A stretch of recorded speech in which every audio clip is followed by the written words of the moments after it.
오늘의 말씀은 창세기 22장 1절에서 19절까지의 말씀입니다.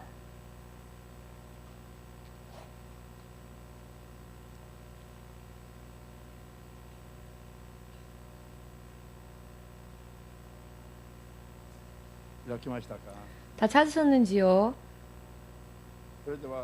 함께 소리내어 읽겠습니다. 그 일 후에 하나님이 아브라함을 시험하시려고 그를 부르시되 아브라함아 하시니 그가 가로되 내가 여기 있나이다. 여호와께서 가라사대 네 아들 내 사랑하는 독자 이삭을 데리고 모리아 땅으로 가서 내가 내게 지시하는 한 산 거기서 그를 번제로 드리라. 아브라함이 아침에 일찍이 일어나 나귀의 안장을 지우고 두 사환과 그 아들 이삭을 데리고 번제에 쓸 나무를 쪼개어 가지고 떠나 하나님의 자기에게 지시하신 곳을 보니 제3일에 아브라함이 눈을 들어 그곳을 멀리 바라본지라. 이에 아브라함이 사환에게 이르되 너희는 나귀와 함께 여기서 기다리라. 내가 아이와 함께 저기 가서 경배하고 너희에게로 돌아오리라 하고 아브라함이 이에 번제 나무를 취하여 그 아들 이삭에게 지우고 자기는 불과 칼을 손에 들고 두 사람이 동행하더니 이삭이 그 아비 아브라함에게 말하여 가로되 내 아버지여 하니 그가 가로되 내 아들아 내가 여기 있노라. 이삭이 가로되 불과 나무는 있거니와 번제할 어린 양은 어디 있나이까. 아브라함이 가로되 아들아 번제할 어린 양은 하나님이 자기를 위하여 친히 준비하시리라 하고 두 사람이 함께 나아가서 하나님이 그에게 지시하신 곳에 이른지라. 이에 아브라함이 그곳에 단을 쌓고 나무를 버려놓고 그 아들 이삭을 결박하여 단 나무 위에 놓고 손을 내밀어 칼을 잡고 그 아들을 잡으려 하더니 여호와의 사자가 하늘에서부터 그를 불러 가라사대 아브라함아 아브라함아 하시는지라. 아브라함이 가로되 내가 여기 있나이다. 사자가 가라사대 그 아이에게 내 손을 대지 말라. 아무 일도 그에게 하지 말라. 내가 내 아들 내 독자라도 내게 아끼지 아니하였으니 내가 이제야 내가 하나님을 경외하는 줄을 아노라. 아브라함이 눈을 들어 살펴본즉 한 수양이 뒤에 있는데 뿔이 수풀에 걸렸는지라. 아브라함이 가서 그 수양을 가져다가 아들을 대신하여 번제로 드렸더라. 아브라함이 그 땅 이름을 여호와 이레라 하였으므로 오늘까지 사람들이 이르기를 여호와의 산에서 준비되리라 하더라. 여호와의 사자가 하늘에서부터 두 번째 아브라함을 불러 가라사대 여호와께서 이르시기를 내가 나를 가리켜 맹세하노니 내가 이같이 행하여 내 아들 내 독자를 아끼지 아니하였은즉 내가 네게 큰 복을 주고 내 씨로 크게 성하여 하늘의 별과 같고 바닷가의 모래와 같게 하리니 내 씨가 그 대적의 문을 얻으리라. 또 내 씨로 말미암아 천하 만민이 복을 얻으리니 이는 내가 나의 말을 준행하였음이니라 하셨다 하니라. 이에 아브라함이 그 사환에게로 돌아와서 함께 떠나 브엘세바에 이르러 거기 거하였더라. 아멘. 기도하겠습니다. 주 되신 하나님, 주께서 주님이시며 주님께서 하나님이시며 세상과 또 사람을 창조하신 창조주이시며 영원한 생명의 아버지 되심을 믿습니다. 주님께서 우리 모든 사람에게 구원을 얻게 하시고 또 주님의 자녀 삼으시기 위하여서 우리에게 허락하여 주신 주님의 이름, 예수님의 이름을 우리가 믿음으로 인하여서 주님의 자녀가 될 자격을 받았습니다. 주님의 자녀로서 회개에 합당한 열매를 맺게 하시고 거듭난 믿는 자로서 하나님의 거룩한 자녀로서의 거듭난 생활이 주의 약속 가운데 온전히 이루어질 수 있도록 오늘도 진리의 말씀을 통하여 확실하게 깨닫게 하여 주시옵고 온전한 길, 생명의 길, 틀림이 없는 길, 하나님의 약속 안에서 예비되어진 길을 걸어갈 수 있도록 오늘도 인도하여 주시옵소서. 주 예수의 이름으로 기도합니다. 아멘. 할렐루야. 할렐루야. 하나님의 자녀가 되셨습니까? 여러분은 하나님의 자녀가 되어 있으십니까? 하나님의 자녀가 되었다면은 하나님의 자녀라는 이름에 합당하게 믿음의 행위를 보여야 할 것이며 또한 약속대로 주님께서 우리에게 주시는 축복도 받아 누려야 할 것입니다. 그렇게 하기 위해서는 우리는 매일과 같이 하나님이 약속하여 주신 말씀, 그 말씀 속으로 다시 돌아가고 그 말씀 속에서 약속되어진 것을 얻기 위하여서 하나님의 말씀을 바르게 알아야 할 것입니다. 할렐루야. 성경은 우리가 반드시 하나님께 되돌아갈 수 있도록 그 길을 제시하고 있으며 가르치고 있는 마치 교과서와 같은 그와 같은 기록입니다. 제가 군대에 있었을 때의 일입니다. 그때 제가 보았던 일을 여러분들에게 소개하고자 합니다. 저는 군대에 있을 때에 휴전선 부대에 소속되어 있었습니다. 휴전선 부대. 휴전선 부대를 지원하는 연대 부대에 소속되어 있었습니다.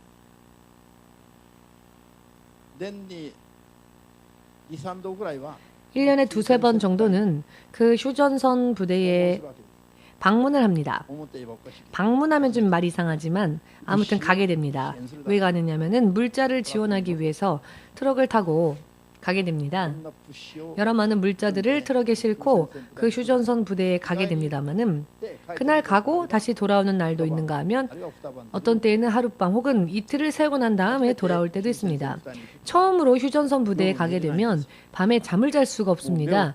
왜냐하면은 여러분 눈을 감으면요 북조선 인민군이 와서 내 목을 따가는 게 아닐까 그런 불안감이 항상 엄습하기 때문입니다. 정말로 휴전선은 무서운 곳이었습니다. 이 휴전선 부대에 가서 제가 보았던 광경인데요. 이 휴전선 부대는요. 안전지대 그리고 위험한 지대 이렇게 두 군데가 있습니다. 먼저 그 지뢰가 있죠, 여러분.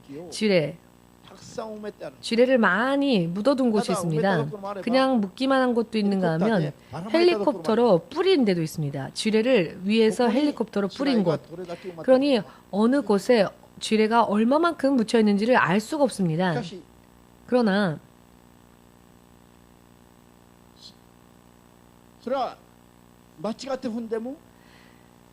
잘못 밟아도 다리가 절단되든지 혹은 죽든지 둘 중에 하나죠. 밟으면 안 돼 라는 걸 알지만 차체 잘못하여 밟아버렸을 때는 다리가 한쪽 날아가든지 혹은 목숨을 빼앗기든지 둘 중에 하나입니다. 그렇기 때문에 지뢰는요 무슨 일이 있어도 밟으면 안 됩니다. 절대적이죠. 절대로 밟으면 안 됩니다. 어떤 이유이건 간에 밟아서는 안 되는 게 지뢰입니다. 괜찮겠지 라고 생각하고 밟으면 한번 시험 삼아 밟으면 다리 아니면 목숨을 빼앗기게 되는 것입니다. 그렇기 때문에 반드시 조사를 합니다. 이 지뢰를 찾아내는 그런 기계도 있고요. 칼 같은 걸로 천천히 찔러봅니다. 무언가 빛나는 게 있는가 찔러서 돌이든 뭐든 빛나는 게 있으면 그걸 먼저 캐냅니다. 그리고 지뢰가 있으면 전부 다 파내어서 지뢰가 없다. 여기는 안전한 구역이다. 안전 확인이 된 곳을 한 발짝 내딛고 그리고 그 다음도 똑같이 조사를 해보고 이곳은 지뢰가 없다. 안전이 확인되어지면 또다시 이렇게 한 발짝 한 발짝 전진을 하게 됩니다. 앞에 가는 사람이 이렇게 걸으면 뒤에 가는 사람은 반드시 이곳은 안전한 곳이다 라고 밟은 그 발자국을 정확하게 밟아야 합니다. 앞에 먼저 걸어간 사람의 발자국을 정확하게 밟아야 합니다.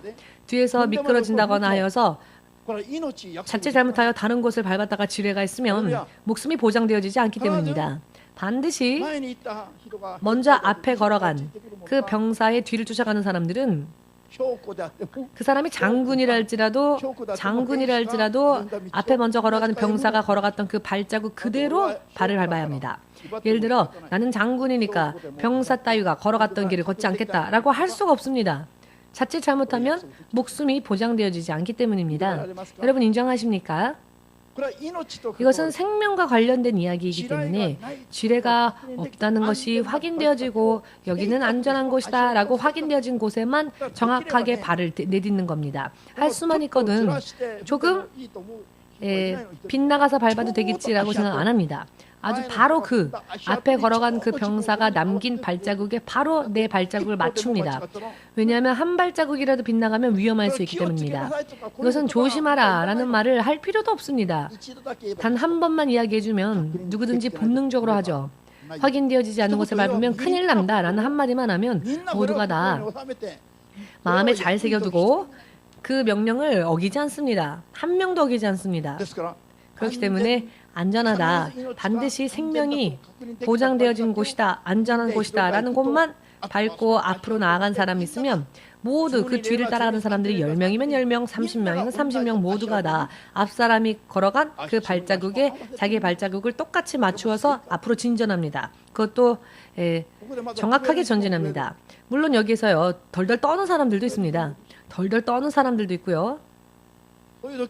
그런 때에 보면 그 사람이 얼마나 담대한 사람인지 그 사람의 배짱을 볼 수 있습니다. 그 사람의 마음 상태와 심리 상태를 볼 수 있습니다. 그런 때에 보면 말입니다. 이 자리에 있는 여러분들 데리고 가면 아마 휴전선 쪽에 가면 아마 잠을 못 잘 겁니다. 모두가 잠도 못 자고 눈 뜨고 있을 겁니다. 왜냐하면 불안해서 두려워서 못 잘 겁니다. 그래도 부끄러워서 아니요 잠자리가 뒤숭숭해서요 라고 변명할 수 있을지 모르겠지만 사실 휴전선에 가면 모두가 두렵습니다. 마음이 불안해집니다. 그런 때 그 사람의 심리 상태나 정신 상태를 볼 수 있죠. 잠시 전에 아침에 기도를 드렸을 때 하나님께서 저희가 감동을 주시길 설교도 이와 같은 마음으로 들어야 한답니다. 주의 말씀은 생명입니다. 축복을 약속하시는 말씀입니다. 이 약속의 말씀을 절대로 신뢰해야 합니다. 아멘. 오늘은 아브라함이라는 사람이 나옵니다만 이 아브라함은 믿음의 조상이었죠. 믿음의 선조라 불리어지던 자였습니다. 믿음의 모델이었습니다. 믿음으로 구원받고자 원하는 사람들은 이와 같이 하라. 이렇게 믿음의 모범으로서 하나님께서 믿음의 모델로서 확인하시고 인정하시고 세우신 자이죠. 하나님께서 믿음이 있는지 없는지 시험해 보시고 그 믿음이 인정되어져서 믿음의 조상으로서 하나님께서 세우신 자가 바로 이 아브라함이었습니다. 아브라함이 우리의 믿음의 모범이었기 때문에 아브라함의 그 발자국을 우리 또한 정확하게 밟아 나아가며 아브라함을 쫓아가면 아브라함과 같은 축복 속에 들어갈 수 있습니다. 할렐루야. 이것은 절대적인 일이기 때문에 지뢰밭을 어떻게 걸어가면 될 것인가? 그것을 가르치고 정확하게 아브라함이 걸어갔던 것처럼 걸어가면 아브라함의 자녀가 되며 아브라함의 자녀라고 하는 것은 믿음의 후손이 된다는 뜻이죠. 여러분, 천국에 가면은요. 천국에 가면 주 예수께서 십자가 위에서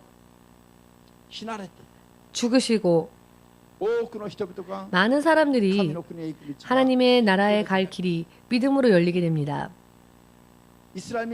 이스라엘 민족만이 율법으로 구원을 얻고 나아가는 시대가 끝나고 이제는 누구라도 예수의 이름을 믿으면 구원을 받는 믿음의 길과 복음의 길이 열렸습니다. 아브라함은요, 여러분, 율법이 있기 이전의 사람이었죠. 율법이 세워지기 이전의 사람이었습니다. 구약시대에 하면 모두가 다 율법이라고 생각하는 그런 분들이 많은데요. 그래서 구약성경은 율법이니까 가르치고 싶지 않다 혹은 듣고 싶지 않다라는 분들도 계신데요. 그러나 아브라함은요. 율법을 전한 모세보다도 훨씬 더 이전의 사람이었으며 선조였으며 율법이 없을 때조차도 사람이 믿음으로 구원받는다라는 것을 확실하게 제시한 자가 바로 아브라함이었습니다. 할렐루야. 아멘.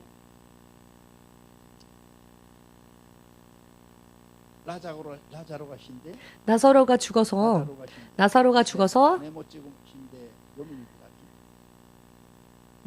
거지 나사로도 죽고 그리고 부자도 죽은 그 사건 여러분 아시죠?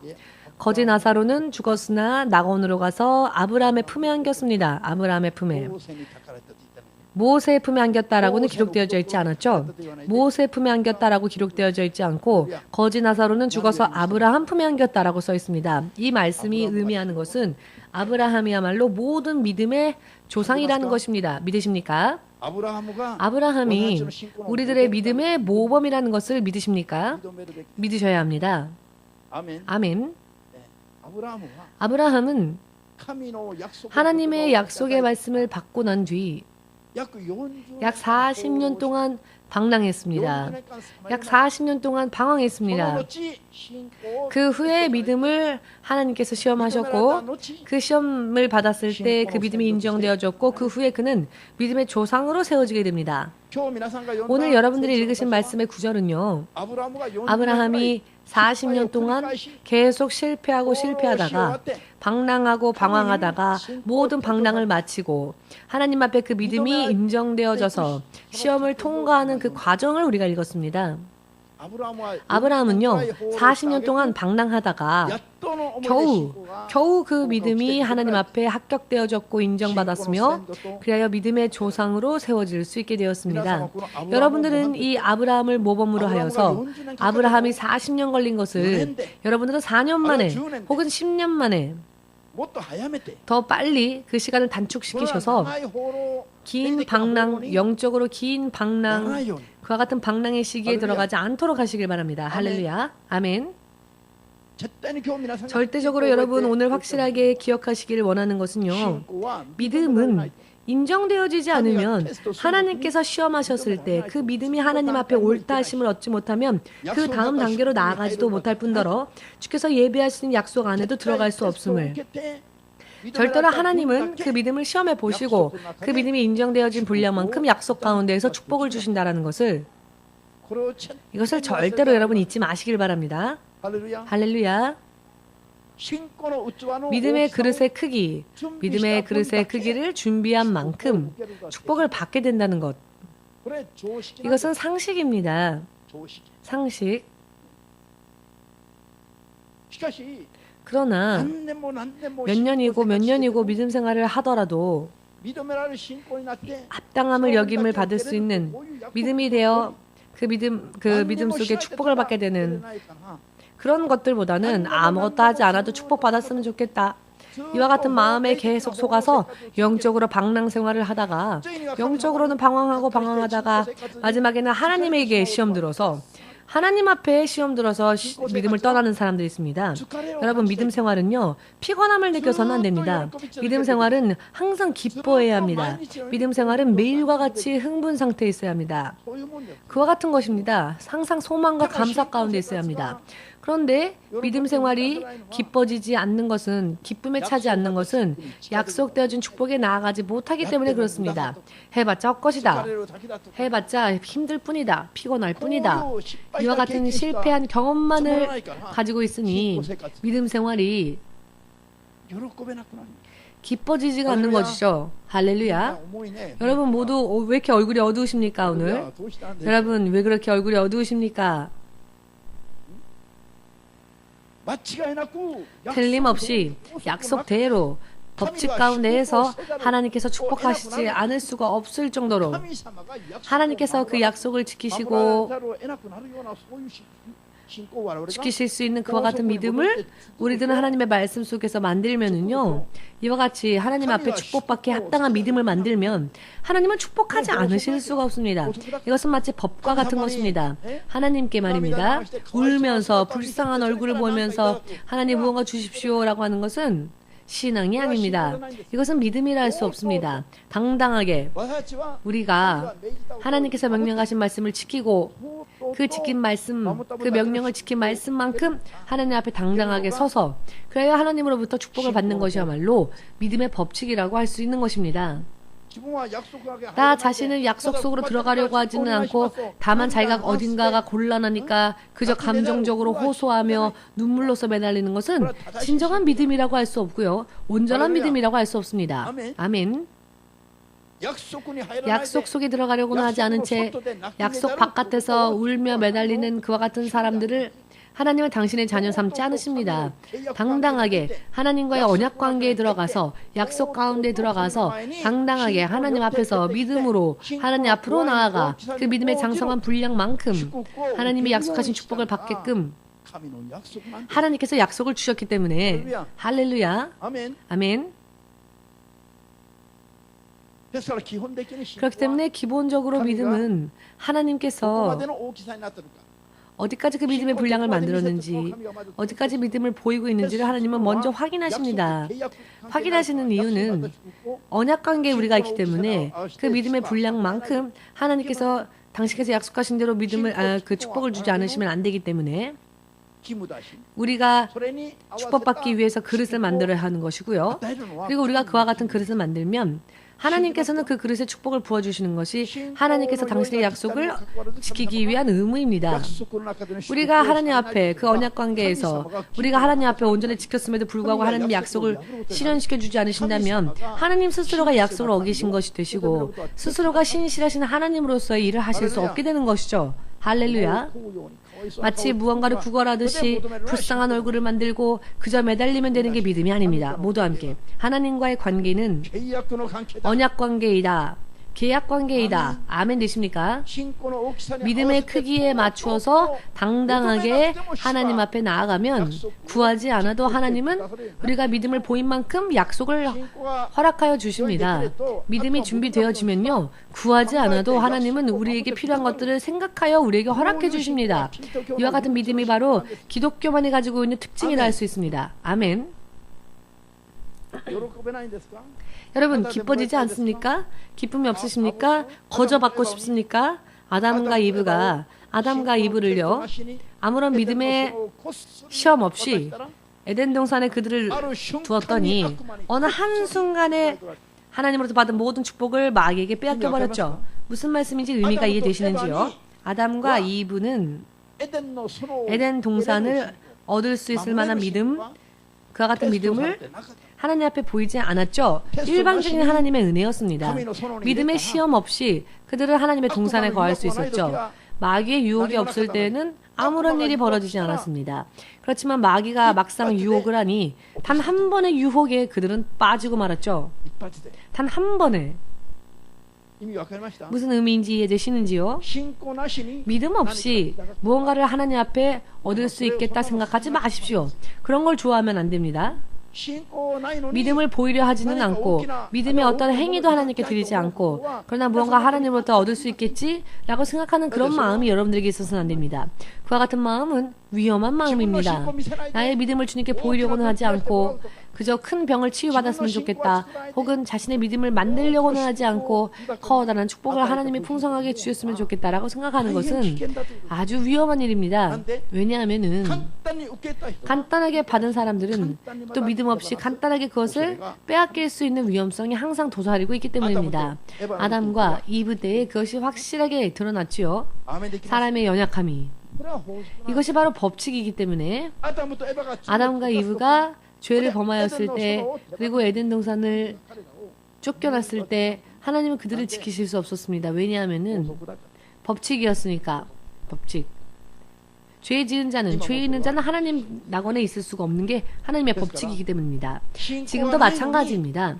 믿음이 없음에도 불구하고 하나님께 거저 구하려고 하지 마십시오. 여러분이 무언가를 하나님께 구하고자 원한다면은 원하는 것이 있는 만큼 믿음을 먼저 만드시는 것이 안전합니다.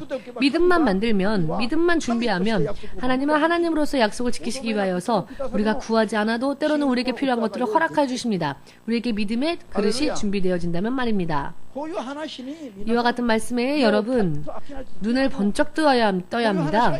이와 같은 이야기야말로 가장 우리들에게 유익한 이야기이기 때문입니다. 이와 같은 이야기야말로 틀림없이 축복 속에 들어갈 수 있는 이야기입니다. 이와 같은 말씀에 근거 없이 하나님의 축복을 거저 바라서는 안 됩니다. 그것은 마귀의 미혹일 뿐입니다. 아멘 되십니까? 대체적으로 믿음이 없을 때에는 암을 치유해준 자, 치유받은 자, 이런 사람은요, 몇 개월 믿음이 가지가 않습니다. 그때는 죽을 병에서 자유로워졌기 때문에 굉장히 기뻐하고 울며 감사하고 얼굴을 마주칠 때마다 목사님 감사합니다. 대체적으로 3개월 지나면요, 혹은 6개월 지나면 대체적으로 감사가 벌써 입술에서 사라집니다. 죽을 때까지 사실은 감사해야 하는데, 죽을 병에서 자유로워졌다면, 치유되어졌다면 목사님의 얼굴을 볼 때마다 목사님 감사합니다, 예수님께 덤으로 인생을 주셨습니다 라고 해야 할 텐데, 대체적으로 6개월 지나면요 눈앞에 나타나질 않습니다. 세상과 짝이 되어 있습니다. 30년 동안 아이를 낳다가 부인병에 걸려서 하반신에 병에 걸린 사람이 단 한 번에 하나님께서 치유를 해주셨습니다. 이분이 안수를 받고 집에 돌아간 뒤에 화장실에서 검은 그런 핏덩어리 같은 것을 바켓 반 정도까지 쏟았답니다. 그리고 나서는 30년 동안 앓고 있었던 부인병이 나았습니다. 이분은 정확하게 한 달 후에 교회를 떠났습니다. 세상과 짝이 되었습니다. 세상으로 가고 말았습니다. 한 달 만에. 여러분, 믿음이 준비되어져 있지 않을 때에 이와 같이 놀라운 하나님의 은혜를 체험하거나 축복을 받으면 실상은 그리 좋은 일이 아닙니다. 왜냐하면 그 가치를 알지 못한 채 금세 떠나가 버리기 때문에. 가장 위험한 게 무엇이냐면요, 하나님을 향한 믿음 없이 하나님으로부터 떠나가는 것이야말로 가장 무서운 일입니다. 죽을 수밖에 없는 병이 일단 내게 있다 할지라도, 혹은 내가 노숙자인 채로라고 하여도 좋으니 하나님을 우선적으로 따라가는 믿음이 있는 것이야말로, 그런 사람이야말로 가장 훌륭하며 가장 안전한 축복 속에 거하는 사람입니다. 아멘 되십니까? 홈레스가 되어도 좋습니다. 전 세계에서 가장 비참한 인생이 되어도 좋습니다.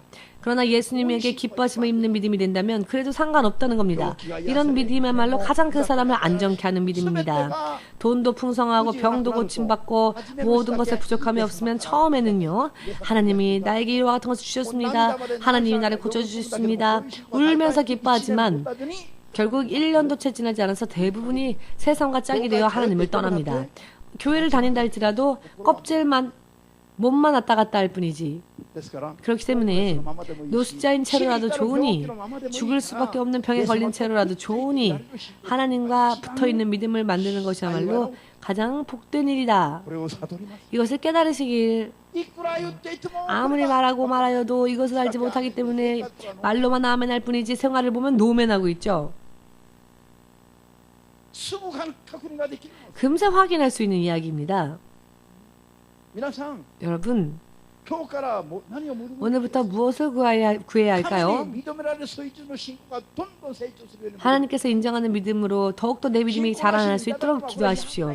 믿음 없이 무언가를 구하는 것은 위험한 일입니다. 내 믿음은 준비되어져 있지 않음에도 불구하고 무언가를 얻을 수 있겠지라고 생각하는 것은 성령으로부터 임하는 마음이 아닙니다. 대부분이 마귀로부터 오는 유혹입니다. 모두 함께 믿음이 없다면 그다지 많이 받으려고 하는 것도 위험한 일이다. 위험한 일입니다. 정말로 위험합니다. 믿음의 크기에 맞는 축복을 우리는 구해야 합니다. 내 믿음의 크기에 맞는 축복. 아멘 되십니까? 거기까지 갈 축복이 없는데 그 이상의 축복을 구하는 것은 그 사람을 오히려 위험하게 만듭니다.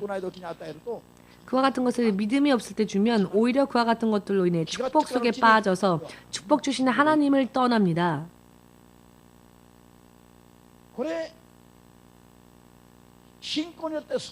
믿음으로 구원을 얻고 믿음으로 축복 속에 들어가는 법칙 속에서 가장 기본적이며 가장 중요하며 10년, 20년 교회를 다닌 사람이라도 진정으로 이 의미를 깨닫지 못하는 그런 경우들이 많죠. 이와 같은 것을 확실히 깨달으면 여러분은 천국 가는 것은 틀림이 없습니다. 그렇지만 누가 과연 이것을 깨닫는다는 말입니까? 들어도 깨닫지를 못합니다. 그러나 여러분, 오늘은 한 사람도 남김없이 모두 전부 깨달으셔서 틀림없이 믿음으로 성장하시고 믿음으로 성장한 분만큼 반드시 축복을 하나님으로부터 받고 누리고 간증한 여러분 되시기를 주의 이름으로 축복합니다. 아멘. 아브라함이 40년에 걸려서 그 믿음이 인정되어졌다라고 하면요, 어떤 사람은 실망할 수도 있고요, 어떤 사람은 아브라함은 믿음이 별로 없었구나라고 생각할지도 모르지만, 그러나 아브라함이야말로 전 세계에서 가장 그 믿음이 인정받은 사람이었습니다. 자, 그럼 다른 사람은 어떨까요? 아브라함과 같은 믿음이 그렇게 많지 않다는 겁니다. 없다는 겁니다. 아브라함은 하나님의 인정하심을 받고 믿음의 모델, 믿음의 모범이 된 사람입니다. 그럼에도 불구하고 40년을 방황하였죠. 그 결과 겨우 오늘 이 시간 인정을 받았습니다. 그런데 이 믿음은요, 누구나 다 있는 믿음이 아닙니다. 먼저 아브라함을 하나님께서 어떻게 하셨습니까? 어떤 시험을 주셨습니까? 100살에 겨우 얻은 아들 이삭을 모리아 산에 가서 모리아 산까지 3일이 걸리죠. 걸어서. 그 모리아 산에서 하나님께서 지시하시는 그 산에서 그 아들을 번제물로 드리라고 하십니다. 자, 말을 뿐일 때에는 그것이 현실로 다가오지 않을 때에는 아멘할 수 있을지도 모릅니다. 아멘하면 나에게도 그런 믿음이 있을 거라고 생각할 수 있습니다. 그러나 착각입니다. 설교 들을 때에는 납득했다고 해서 그것이 내 믿음이 온전한 믿음이 되는 게 아니고, 아 그렇구나 이해하고, 아 그렇구나 머릿속에 지식이 들어온 것만으로는 우리의 믿음이라고 할 수 없습니다. 지식의 단계만으로는.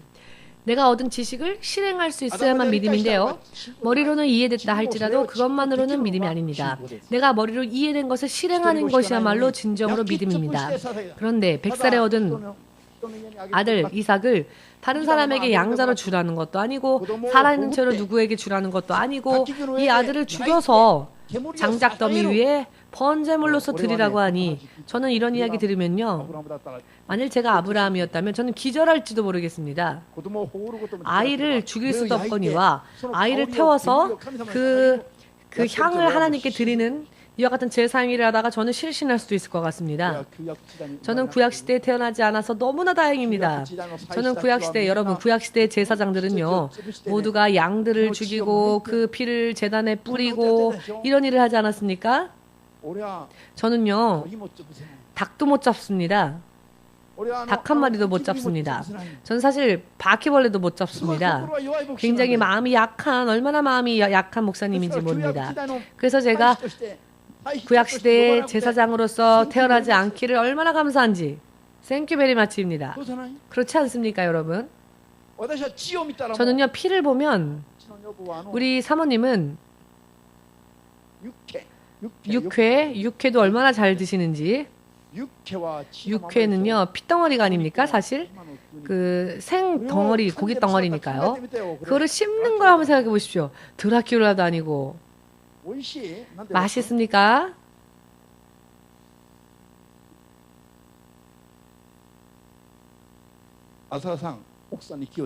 아사사상 부인을 조심하셔야 할 것 같습니다.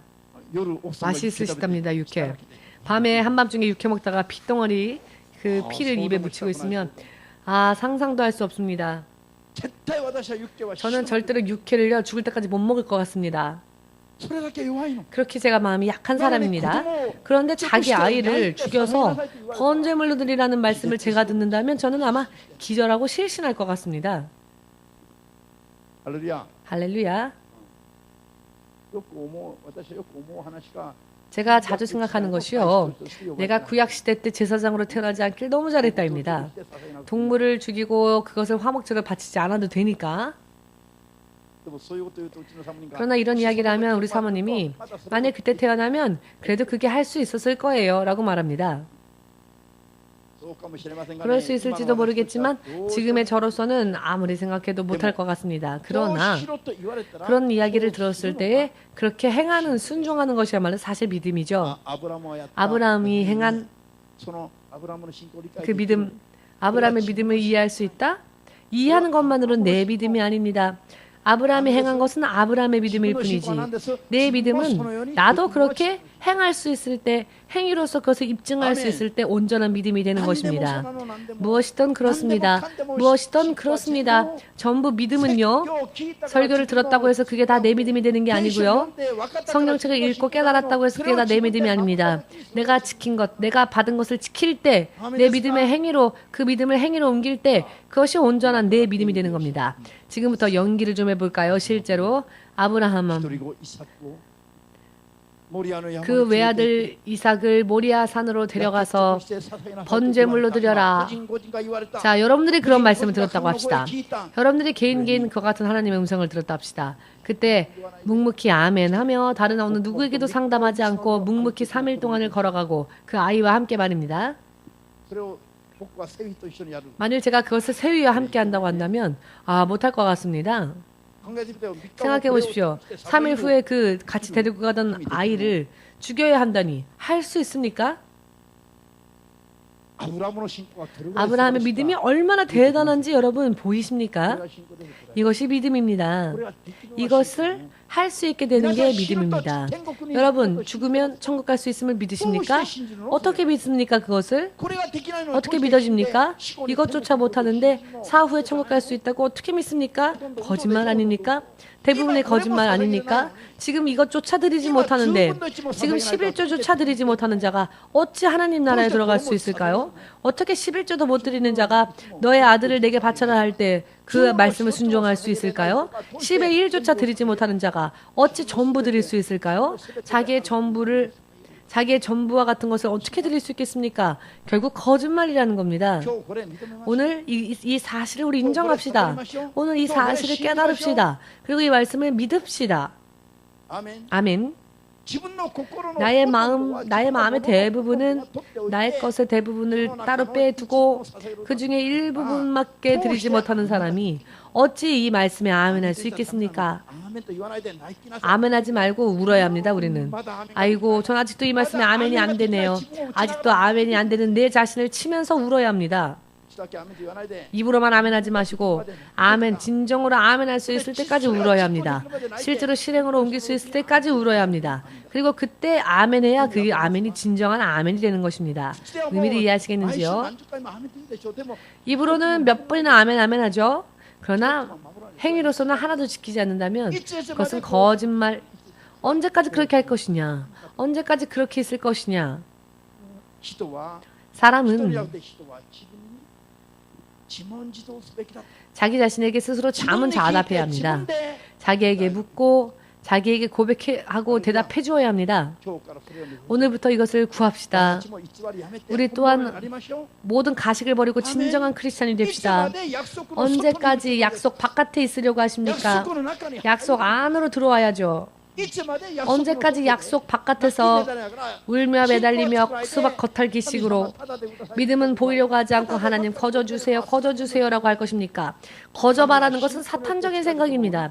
하나님은 믿음으로 주님 앞에 나아오는 자에게, 믿음으로 주님 앞에 나아오는 자에게 하나님은 상 주시는 분이심을 히브리서 11장 6절 이 말씀 믿으신다면 마음으로부터 아멘으로 주님 앞에 감사의 영광을 돌리시고 믿음으로써 하나님 앞에 나아가는 자야말로 상 받는 자입니다.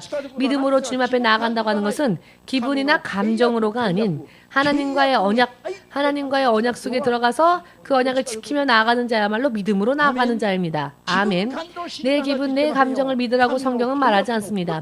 하나님의 계약의 말씀을 믿으라고 하십니다. 이것이 바로 신앙입니다. 믿음입니다. 하나님, 이 땅에는 신들이라 일컬어진 존재들이 많죠. 그러나 약속 속에서 축복을 약속하시는 분은 예수님 이외에는 없습니다.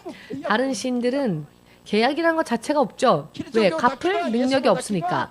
오직 기독교만이 계약으로서 연결되어집니다. 계약 관계로서 우리의 믿음이 하나님과 연결되어집니다. 기분이나 감정에 좌우되어지지 마시고 계약 속에서 하나님의 말씀 속에서 내 상황이 어떠하건 내 형편이 어떠하건 그것을 구실 삼지 마시고요. 계약으로서 하나님 앞에 나아가고 계약으로서 하나님 앞에 받을 수 있도록 구하지 않으면 사탄의 마음에 속을 수밖에 없습니다. 아멘. 예를 들어 목사님이 이렇게 무서운 얼굴로 설교한다 할지라도 관계없습니다. 의미를 이해하시겠는지요? 목사님이 하나하나 웃는 얼굴로 설교하지 않아도 그것은 실상 여러분들과는 관계가 없습니다.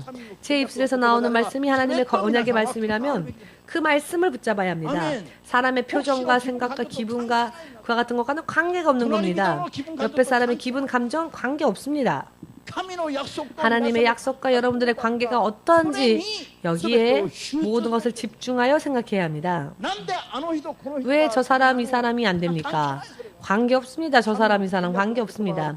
하나님의 계약의 말씀이 있다면 그 말씀에 집중하여서 그 계약의 말씀 속에서 하나님과 나눌 수 있도록, 교제를 나눌 수 있도록, 믿음의 시험이 온다 할지라도 합격받을 수 있도록, 도금이 벗겨지지 않는 정금과 같은 믿음 위에 서면 하나님께서는 모든 약속을 지켜주십니다. 할렐루야. 아멘. 아브라함이 그 일을 행하였지요. 아브라함이 기분 감정으로서는 100살에 얻은 그 귀여운 아들, 자 40년이 지나서 하나님을 믿고 40년이 지나서 모처럼 소년, 청소년이 된 이 이삭을 데리고는 장작더미를 쌓고 모리아선으로 3일 동안 걸어간다니 세비 정도도 아니죠. 아마 15, 6살은 되었지 않았을까 싶습니다. 이 15, 16살 된 아이를 태워서 번제물로 드리라니 기분 감정으로 할 수 있는 일이겠습니까? 기분 감정으로 자신의 아이를 죽일 수 있습니까? 없죠. 못합니다. 그렇지 않겠습니까? 할 수 없는 일입니다. 아이를 위하여 내가 죽고 싶을 정도로. 부모는 아이를 사랑하지요. 자기는 이미 150살 정도 되었으니 오늘 죽어도 아깝지 않겠죠. 이 젊은 아이 대신 나를 데려가십시오 라고 하고 싶을 겁니다. 그렇지만 그와 같은 것과는 관계없이 하나님께서 말씀하신 대로 3일 여정을 걸으면서도 아브라함은 그 마음이 흔들리지 않았죠. 다시 집으로 돌아가지 않았습니다. 주께서 말씀하신 대로 들은 대로 나귀의 장작더미를 쌓고 그 장작더미 위에 이삭을 결박하여 이삭을 위에 올려놓고 검을 빼어내어 아이에게 정말로 그 아이를 죽이려고 하였을 때의 그 순간에 이번에는 하나님께서 황급하게 그만두어라, 기다려, 아브라함아 기다려라. 이 음성이 어디에서부터 들려왔을까요? 땅에서 들렸을까요? 하늘에서 들렸을까요? 하늘이죠.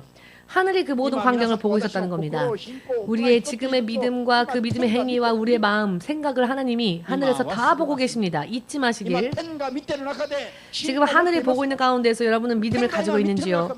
하나님이 보고 계시는 앞에서 지금 여러분들은 거짓말 없이 진정으로 하나님을 향한 믿음을 가지고 지금 교회에 나오셨는지요? 하나님께서 기뻐하시고 인정하시는 믿음을 가지고 나오셨는지요? 지금 하나님이 보고 계십니다. 할렐루야. 지금 하나님 앞에 있으면서도 뭘 생각하십니까? 1시에 친구 만나기로 했는데 그런 약속 생각하시는지요? 혹은 저 미운 사람 얼굴도 보기 싫은 그 사람을 생각하고 있으십니까? 일을 생각하고 있습니까? 천국이 보고 있습니다. 아멘 되십니까? 천국은 우리의 기분 감정을 보는 곳이 아니라 우리의 모든 마음과 생각의 움직임을 다 보십니다. 자, 여러분, 하늘에서 벌이 내려와도 괜찮습니까? 너에게는 축복을 줄 수 없다고 하여도 여러분 납득하시렵니까? 지금 하늘이 보고 있습니다. 아브라함이 검을 빼어 들었습니다.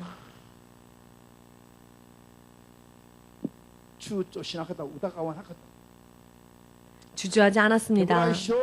히브리서 11장 17절에서 19절의 말씀을 간단하게 요약하여 말씀드리면요. 아브라함은 믿었다. 무엇을 믿었느냐? 이삭으로 인하여서 너의 자손이 바닷가의 모래알처럼 번성할 것이다 라고 하신 그 하나님의 말씀을 믿었답니다. 이 외아들 이삭을 하나님께 드리라고 말씀하셨을 때조차 아브라함은 믿었답니다. 이 이삭을 번제물로 드리라고 하나님은 말씀하시지만 그 이전에 이미 하나님은 나에게 약속을 주셨는데 그 약속이 어떠한 약속이었냐면 이 이삭을 통하여서 너의 자손이 바닷가의 모래알처럼 번성할 것이다 라고 하셨으니 지금 이 아이를 내가 하나님께 죽여 바친다 할지라도 하나님은 죽은 자 가운데서 다시 살리실 수 있는 분이시므로 반드시 하나님은 내게 약속해 주신 그 말씀을 이루실 것이며 이삭을 통하여 나에게 후손을 주실 것이다. 이것을 믿었다고 말씀하고 있습니다. 히브리서가. 이것을 믿었기 때문에 지금 죽어도 지금 죽여도 다시 하나님께서 죽은 자 가운데서 살려주실 것이라고 믿었기 때문에 하나님의 약속은 변치 않는 절대적인 약속이라는 것을 믿었다는 겁니다. 대단하지 않습니까? 생각해보건대 이런 것이 정말 크리스찬의 믿음이어야 합니다. 아침 밤으로 바뀌는 것은 믿음이 아닙니다. 제가 제일 싫어하는 사람들은 정치가인데 왜냐하면 아침 밤 저녁 낮으로 말이 바뀌죠. 제일 신뢰할 수 없는 사람들이 정치가입니다. 저들은 아침 저녁으로 입장이 바뀌면 금세 말을 바꾸죠. 금세 얼굴색을 바꿉니다. 금세. 화장실 갈 때와 나올 때 얼굴이 틀립니다. 그런 사람들이 정치가입니다. 그것보다도 더 많이 바뀌는 사람들이 오늘날의 크리스찬들입니다. 오늘날의 크리스찬들. 조금 마귀가 유혹만 해도 금세 넘어갑니다. 이 의미를 이해하시겠는지요? 그렇게 되어서는 안 된다는 것을 말씀드리는 겁니다. 왜냐하면 하나님은 불변하시는 분이시니까, 변치 않으시는 분이시니까. 모두 함께 고백해 볼까요? 예수 그리스도는 어제도 오늘도 그리고 영원토록 동일하시다. 동일하십니다. 변치 않으십니다. 변하지 않으십니다. 아멘. 이것을 아브라함이 믿었다는 것입니다. 이삭으로 인하여 자손을 하나님이 허락해 주실 것이라는 약속이 이미 임하였었기 때문에 이 약속에 불변은 없다라고 믿었습니다. 그리하여 죽여라 하여도, 그래서 죽인다 할지라도 하나님의 약속은 실현되어질 것이라는 것을 믿었죠. 이것이야말로 믿음의 조상이 된 아브라함의 믿음이었습니다. 아브라함의 믿음이 시험되어질 때에 아브라함은 이와 같은 믿음을 보이고 그 믿음이 인정되어졌다라는 것입니다. 우리 또한 이것을 배워야 합니다. 불변의 약속을 지켜야 합니다. 그렇지만 이 하나님의 약속, 불변의 약속은 믿지 않은 채 상황과 환경에 따라 금세 바뀌지 않습니까? 조금 일이 있으면 금세 얼굴이 바뀌죠. 금세 얼굴이 바뀌고, 금세 태도가 바뀌고, 금세 마음이 바뀌고, 금세 행위가 바뀌어서 교회 오는 숫자가 벌써 줄어들고, 교회 오는 횟수가 어찌 그렇습니까? 저와 사모님의 특징은 하나님께서 명령하신 것이라면 하나님께서 이제 그만해라 하실 때까지 그만두지 않습니다. 지금까지 대부분 99.9%는 이제 됐다 하지 마라 라고 하실 때까지는 계속 직행했습니다. 비가 오건 눈이 오건 지진이 오건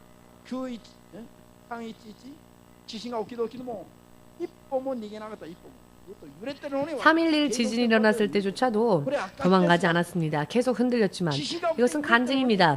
지진이 터져서 흔들리고 있는데 그때는 저희가 우에노 공원에서 우리 노숙자 여러분들에게 밥을 나누어 드릴 때였는데요. 트럭도 흔들리고 그 앞에 있는 절도 흔들리는데 우리는 변하지 않고 음식을 나누어 드렸습니다. 이것은 간증입니다. 그 당시 몇백 명이 있었기 때문에 거짓말할 수 없는 일이죠. 지진이 터지고 아무리 흔들려도 식사를 대접하는 손을 멈추지 않았습니다. 계속 나누어 주었습니다. 몇만 명의 동경을 떠나던 순간, 그래도 우리는 그 순간 하나님의 말씀 따라 가난한 저 형제들에게 음식을 나누어 드렸죠. 이것은 하나님께서 보증하실 일입니다. 이 일로 인하여서 우리 교회는 더욱더 성장할 수 있었죠. 이와 같은 때에 하나님은 시험하십니다. 그때 우리의 마음은 하나님 앞에 온전히 다 드러납니다. 아멘. 무엇을 믿어야 합니까? 하나님을 믿어야 하는데요. 하나님의 무엇을 믿어야 합니까?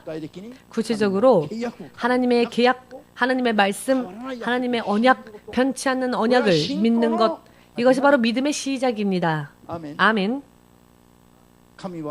하나님께서는 믿음을 시험하시고요. 그 믿음의 크기에 맞추어서 바로 가장 합당한 축복을 사람들에게 주십니다.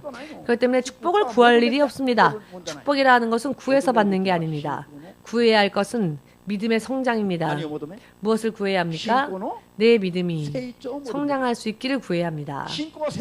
내 믿음이 성장하면 자, 그 이후의 것은 하나님께서 약속하신 것이라면 하나님께서 지켜주시고 하나님께서 행동으로 옮겨주신다는 것입니다.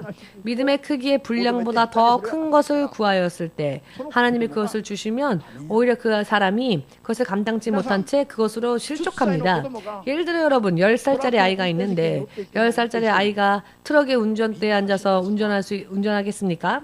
모두가 걱정하겠죠? 지금 운전하고 있다고 해서 괜찮을까요? 언제 사고를 낼지 알 수 없는 일입니다. 이것이 과연 축복이겠습니까? 어린 아이에게 트럭을 한 대 주었다 합시다. 그렇지만 그 트럭이 어린 아이에게 있어서 축복일까요? 그 아이에게 능력이 될까요? 아니죠. 아이에게는 아이가 다룰 수 있을 만한 아이에게 합당한 것을 주어야 합니다.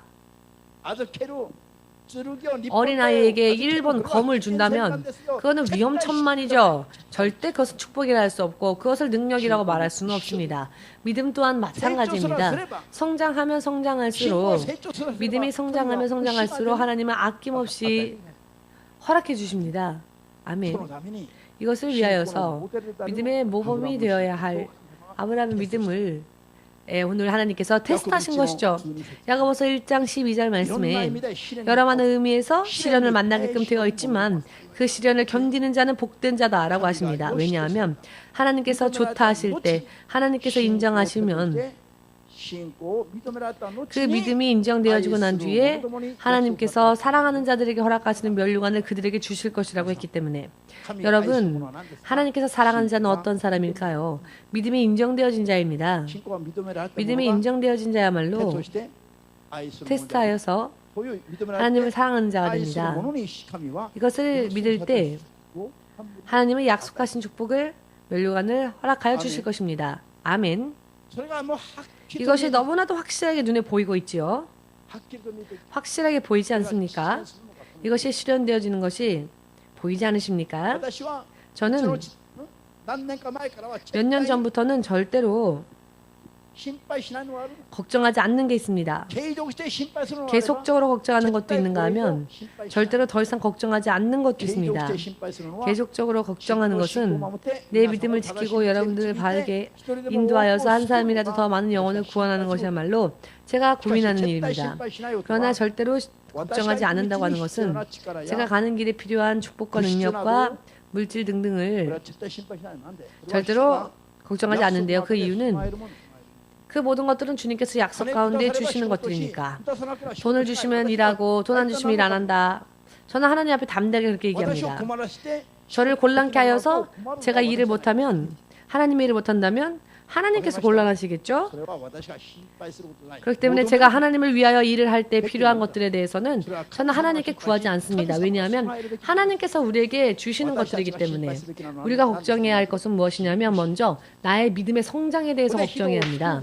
다른 사람들을 구원하기 위하여서 이와 같은 것들을 고민하고 번민해야 합니다. 그리하면 나머지는 하나님께서 예비하여 주시고 허락하여 주십니다. 내가 나의 믿음의 성장을 위하여 기도한다 할지라도 하나님께서 그에 걸맞는 축복을 주시지 않으시면 하나님께서 거짓말쟁이가 되시죠.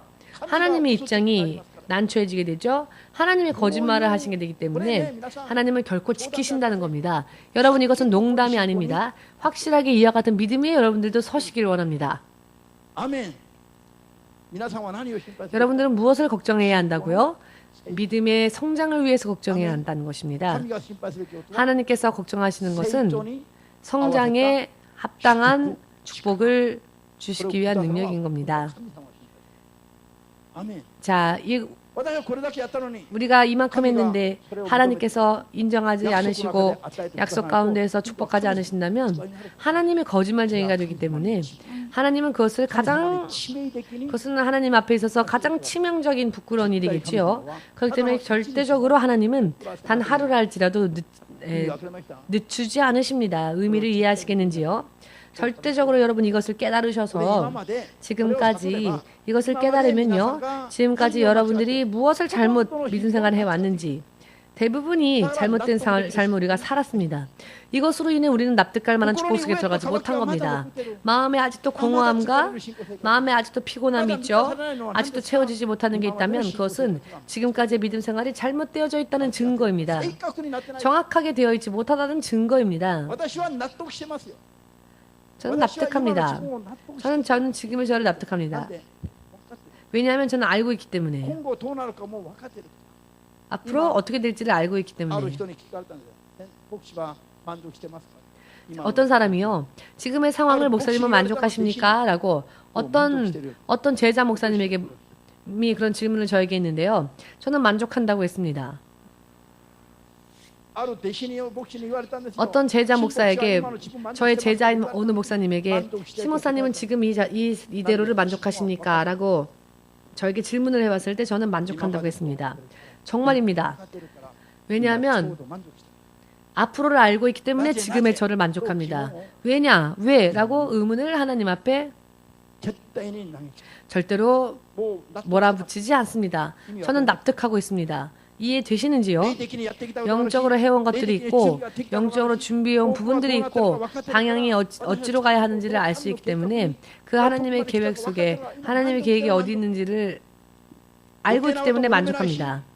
다른 쓸데없는 것을 구하지 않고요. 쓸데없는 것을 구하면 그것이 오히려 위험하고요. 그와 같은 것들은 의미가 없죠. 지금 하나님의 계획이 이루어지고 있음을 알기 때문에 만족하고 있습니다. 앞으로 주 예수가 다시 오실 그날까지 우리가 틀림없이 승리하기 위해서는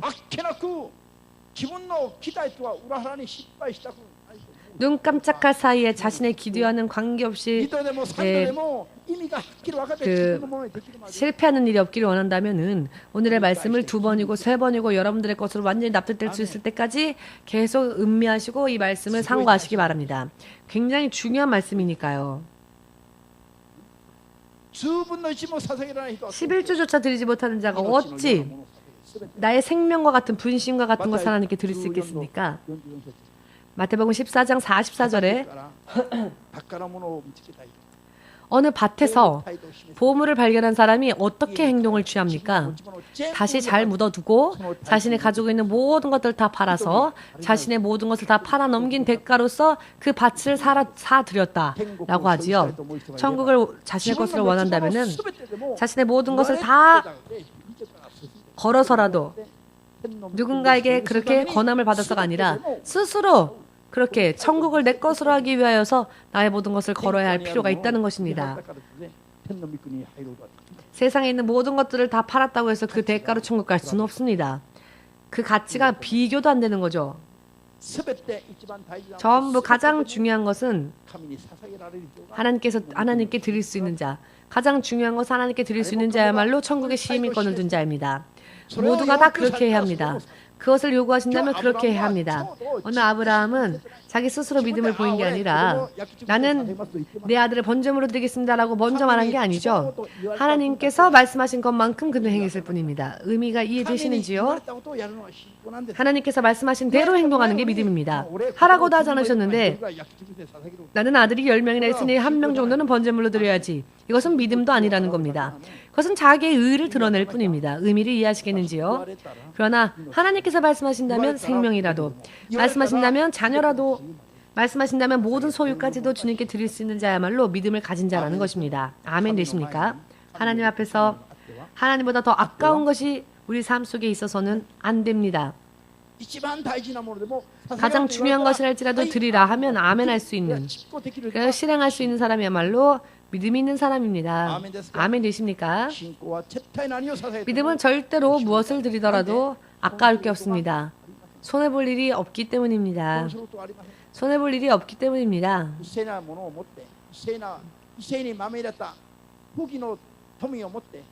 자, 불의한 부를 가지고 친구를 만들라라는 말씀이 있죠. 그러면 그 부가 없어졌을 때 그 부로 인해서 만든 친구가 영원히 나를 나의 편이 되어줄 것이다. 이 말씀의 뜻은요, 이 땅에 있을 동안 할 수만 있거든 하나님께 많이 드려서 하나님이 인정하실 믿음을 만들라는 겁니다. 그러면 세상을 떠날 때에 하나님의 나라에서 내가 하나님께 드린 것과는 비교할 수 없을 정도의 놀라운 것으로 다시 축복받게 된다는 것입니다. 이것은 예수께서 친히 하신 말씀이셨죠? 여러분 믿으십니까? 오늘 저는 여러분들에게 말씀을 예수님의 이름으로 전했습니다. 오늘부터 여러분 노력하시기 바랍니다. 무엇을 노력해야 하느냐? 믿음의 크기를 더욱더 성장케 할 수 있도록 노력합시다. 절대로 후회할 일 없습니다. 절대로 손해볼 일 없습니다. 축복을 먼저는 이 땅에서, 후에는 하나님의 나라에서 무한토록 하나님께서 약속하고 계시니까 어느 한 순간까지 주님은 보십니다. 어느 한 순간의 마음까지도 주님은 보십니다. 왜냐하면 보상하기 위하여서 어느 한순간 숨은 곳에서 했다 할지라도 손해볼 일이 없습니다. 하나님은 그것조차도 다 보고 계시기 때문에 이와 같은 믿음을 만드는 것이야말로 지금 여러분과 저에게 있어서 가장 중요한 일입니다. 다른 쓸데없는 것 구해봤자 죽을 때까지 올지 안 올지 모르는 것은 구할 필요 없습니다. 믿음 생활 피곤해질 따름입니다. 왜 믿음 생활이 피곤해지느냐? 일방적으로 구했는데 구한 것이 주어지지 않으니까 피곤한 거죠. 일방적으로 구하는 것이 아니라 정확하게 하나님과의 말씀 가운데서 구할 때에 살아계신 하나님을 체험할 수 있고요. 그렇게 되면 믿음 생활이 피곤하지 않습니다. 저는 지금 믿음 생활을 24년 동안 해왔는데요. 단 하루도 믿음 생활이요 피곤하다, 싫다, 쉬고 싶다 라고 단 하루라도 생각해 본 적이 없습니다. 가면 갈수록 여러분들 청년들보다도 제가 나이가 곱절로 많다 할지라도 저는 아직도 하나님이 주시는 축복을 생각할 때 흥분 상태입니다. 예수를 잊어버리는 순간이 저에게는 거의 없습니다.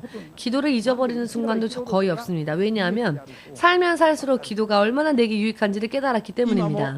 지금도 저는 저의 믿음의 성장을 위하여서 지금도 하나님께 구하고 있습니다. 왜냐하면은 아무리 우리가 애를 써도 내가 믿음이 있다고 생각하여도 나는 섰다라고 생각하여도 아직도 하나님으로부터 멀리 떨어져 있거든요. 하나님 앞에 섰다고 생각하지 마십시오. 그런 자는 이미 하나님으로부터 벗어나려고 하는 위험한 자입니다. 육신을 떠나도 인정받고 육신을 떠나도 그래도 우리는 아직 하나님으로부터 멉니다. 그렇기 때문에 천년 왕국 때 천년 동안 하나님께서 교육하지 않으시면 바로 하나님의 나라로 갈 수가 없을 정도로 모두가 영적으로 볼 땐 너무나도 하나님의 나라에서 멀리 떨어져 있는 상황입니다. 그렇기 때문에 천년 왕국에서는 예수께서 친히 다스리시는 그 천년 왕국에서 하나님은 다시 최종적으로 하나님의 나라에 들어가도 손색이 없는 모습으로 다시 우리를 교육하시고 그 후에 하나님 나라로 데려가십니다. 이것이 바로 지상재림 후의 천년 왕국이죠. 이와 같은 것들을 왜 인정하지 않습니까? 구체적으로 이와 같은 과정을 거치지 않으면 이 땅에서 30년 믿음 생활했다 해도 그것은요 그저 싹튼 상태일 뿐입니다. 천년 왕국 동안 또 교육받지 못하면 천국에 합당하지 못한 게 바로 우리 사람의 영적인 모습입니다. 그만큼 너무나도 하나님으로부터 우리가 멀리 있습니다. 아직도 하나님에게 너무나 멀어져 있으니 우리는 더 노력해야 합니다. 하나님께 가까이 나아가기 위하여서 믿음의 성장을 위하여서 아멘 할 수 있으시는 분들은 아멘으로 주님 앞에 영광 돌리시기 바랍니다. 기도하겠습니다.